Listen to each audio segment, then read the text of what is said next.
Hi golfers, Nick here from GOLFTEC Singapore. It's Friday, so welcome to another lesson on golf tips.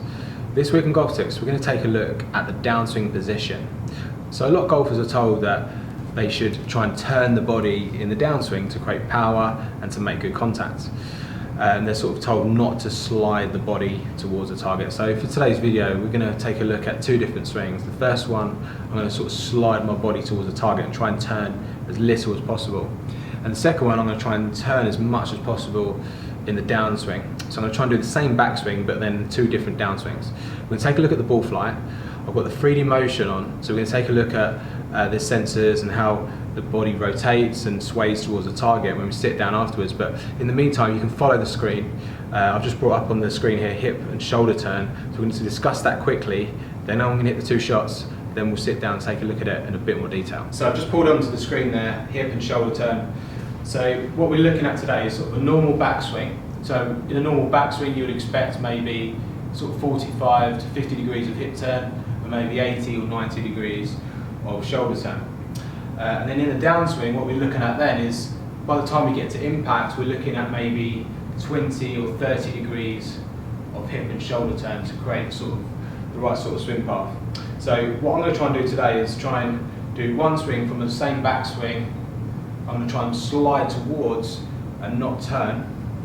And the other one, I'm going to try and turn as much as possible. We're going to see what happens to the ball flight and see what happens to the swing and the data.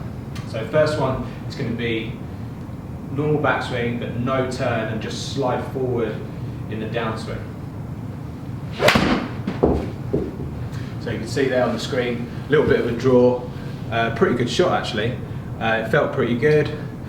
Similar sort of distance to sort of my average sort of shot, but it really felt, what I did there was just slide through with the body.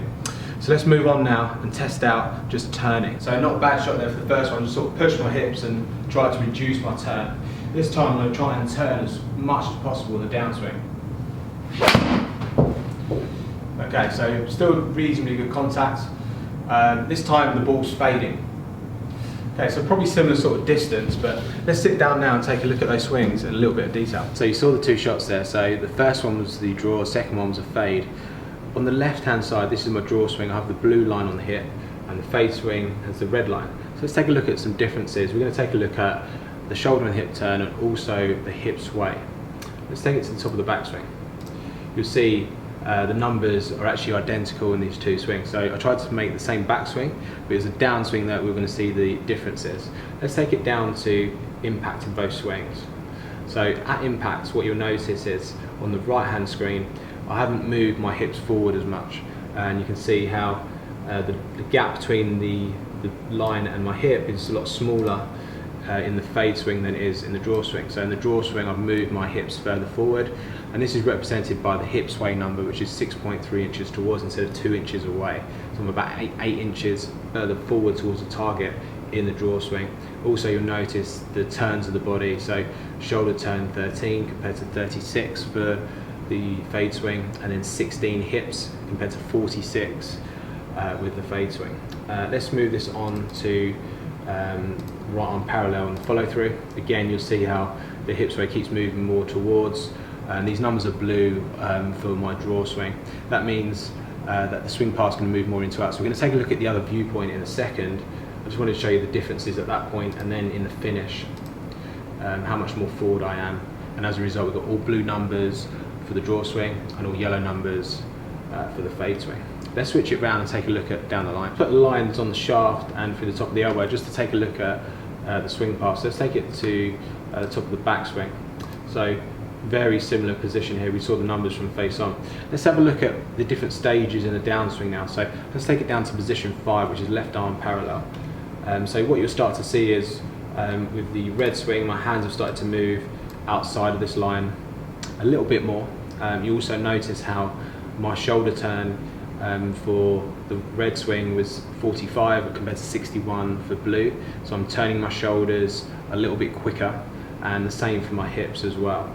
Let's keep the swing going down to shaft parallel position 6. Again, you'll see how the turns are very different. So 8 degrees open for red compared to 19 closed, so 27 degrees difference. Hip turn is now 8 degrees open for the blue one, whereas 36 for the red one. And you see how that club starts to tip outside more, and also the hip sway numbers are different here at this point as well. Let's just take it down to the impact position. So we looked at this from the face-on view. So you'll start to see how, really in this backswing, so look at that once more, the difference in the club path. So for the blue swing, it sort of tracks that just inside of the top of the elbow plane, whereas for the red one, it's outside. Let's look at where the position, where the right arm's parallel on the finish. We looked at this from the other viewpoint. So roughly about here. So on the left, actually the club is more visible as it's moved round to the left. Let's just see where the exit position is. So roughly the exit position is very different here. So on the right hand screen, the club's coming out here, which is more rounded, if you like, more to the left, where this one's a little bit too upright on the finish for the blue. So you can see the difference in where the club exits as well. Let's keep this going for the hands and go into the finish position. So hands a little bit higher for the blue one, so outside of the cone, whereas the red one now is more inside of the cone here.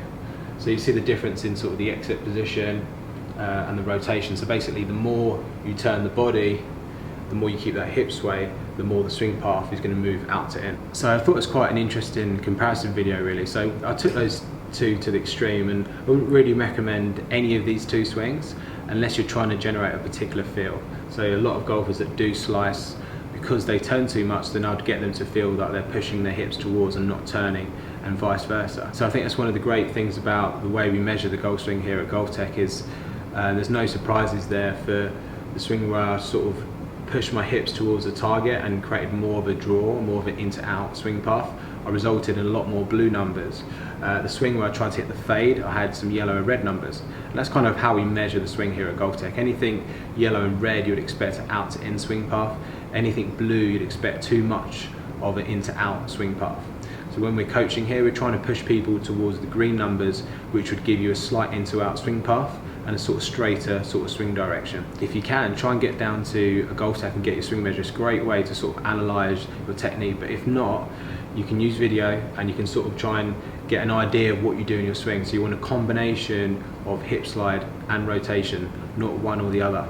So golfers, if you enjoyed the video, please give it a thumbs up. If you don't already, please follow me on my other social media platforms, and we see you again soon for another video on golf tips.